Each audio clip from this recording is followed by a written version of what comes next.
país, lá das câmaras municipais ao Congresso Nacional, da Presidência da República.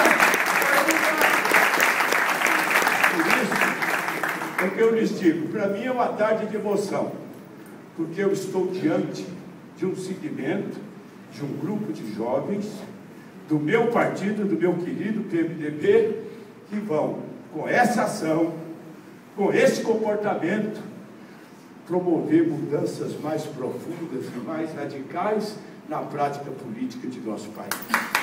Eu estou à vontade. Eu sei que não é fácil, mas eu estou à vontade para falar a vocês, porque eu me fiz político, foi na política estudantil. Eu não teria tido oportunidade se naquela época eu não integrasse um grêmio. Eu cheguei em Goiânia em 1949. Eu estava com quase 16 anos, vindo do interior, mais especificamente da roça. Chego aqui, consegui passar no exame de admissão na Escola Técnica Federal. Na segunda semana de estudos, eram 5 classes da primeira série, e parece que 40 ou 50 alunos em cada classe.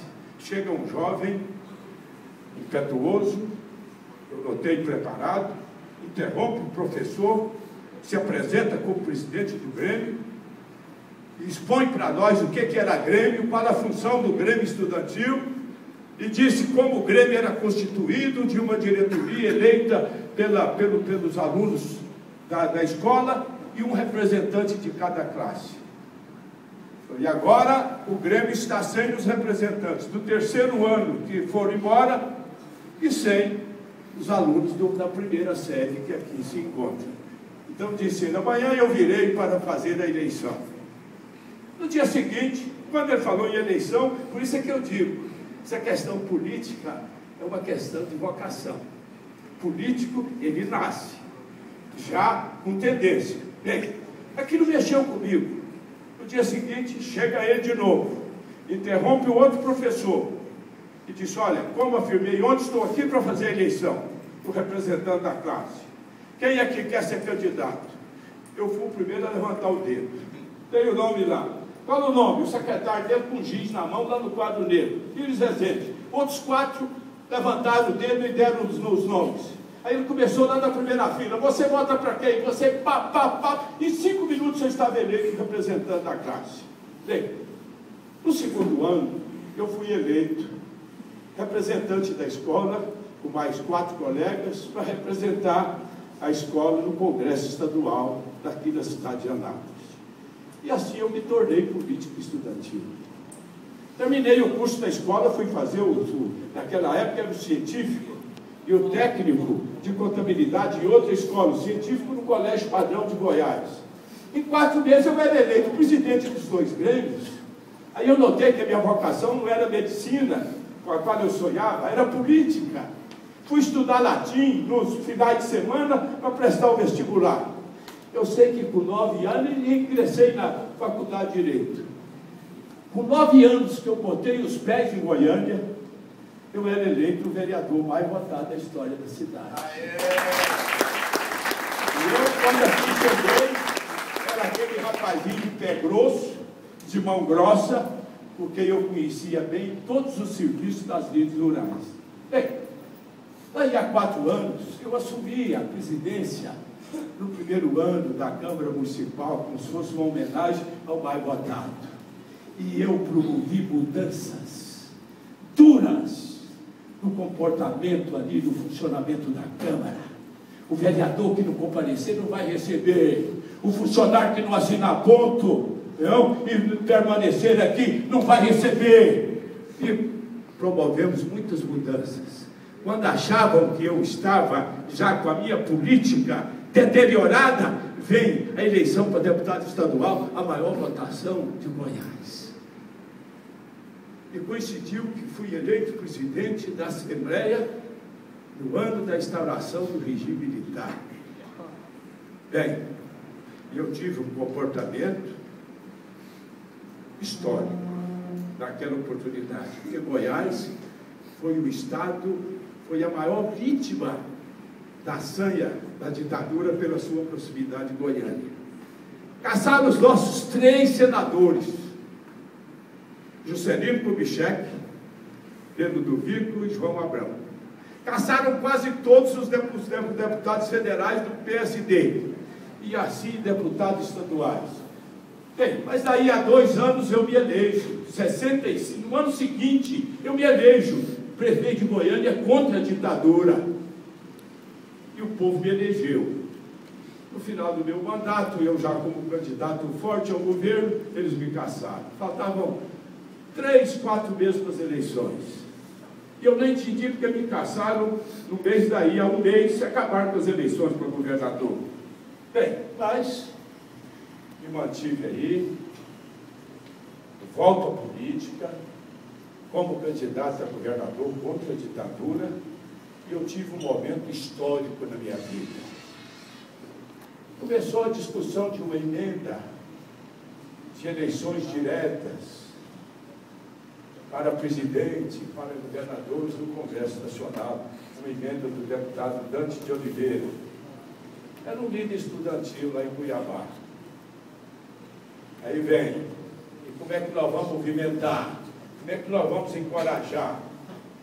E eu, na minha campanha para governador, em todas as praças, em todos os pronunciamentos, eu dizia: eleito governador, vou fazer do governo de Goiás um instrumento muito forte na construção de uma infraestrutura com a qual nós possamos promover o nosso desenvolvimento. Mas eleito governador, eu assumi o compromisso publicamente, vou fazer do governo também um instrumento forte de luta pela redemocratização brasileira. Por isso é que, quando falaram em diretas, eu convoquei o nosso imortal Ulisses Guimarães, Tancredo Neves, e disse: olhe, vamos convocar o povo para essa luta, para encorajar os nossos deputados e senadores, senão eles não vão ter coragem de votar. Perguntaram para mim: você tem coragem de fazer a primeira concentração? Eu falei: tenho. Diga-se de passagem, eu nunca tive medo de perder mandato. Não tive como deputado e não tive como governador depois. Aí, quando eu convocava o povo para aquela concentração: ô Iris, você vai ser caçado no dia seguinte. Falei: não tem importância, pelo menos deixarei a semente plantada, mostrando a essa gente que o povo não tolera mais esse regime. Pusemos na Praça Cívica 500.000 pessoas. As avenidas Araguaia, Tocantins, Goiás ficaram todas cheias também. E ali foi a primeira pancada forte na muralha da ditadura no Brasil. Aí depois os outros se encorajaram. Fomos para Belém, fomos para Manaus, depois fomos em São Paulo e assim por diante. Perdemos as diretas por poucos votos. E parece que 11 votos. Aí eles tiveram a ousadia: levantemos as nossas homenagens ao Tancredo e ao Ulisses.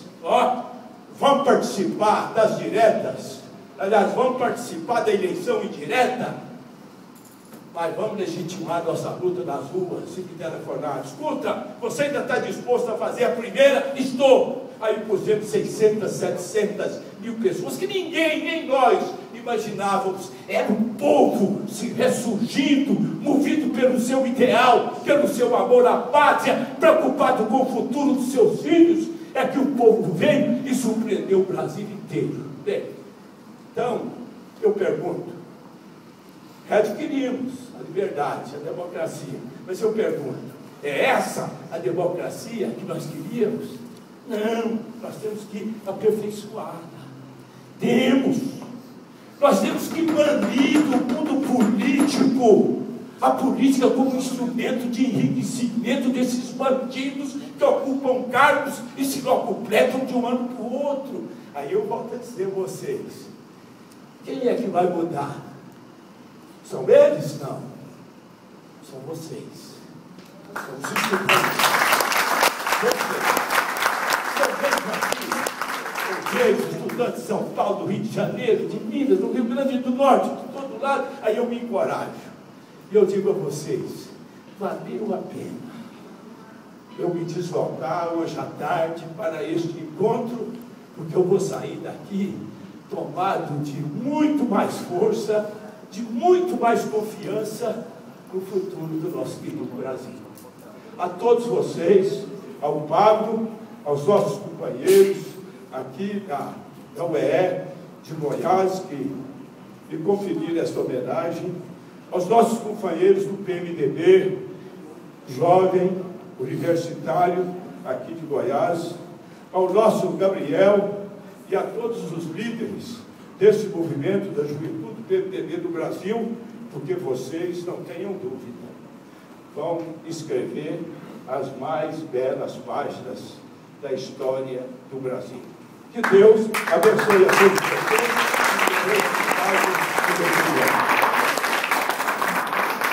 É 15, é 15, é PMDB! É 15, é 15, é PMDB! É 15, é 15, é PMDB! Agradecer ao governador Íris. Vamos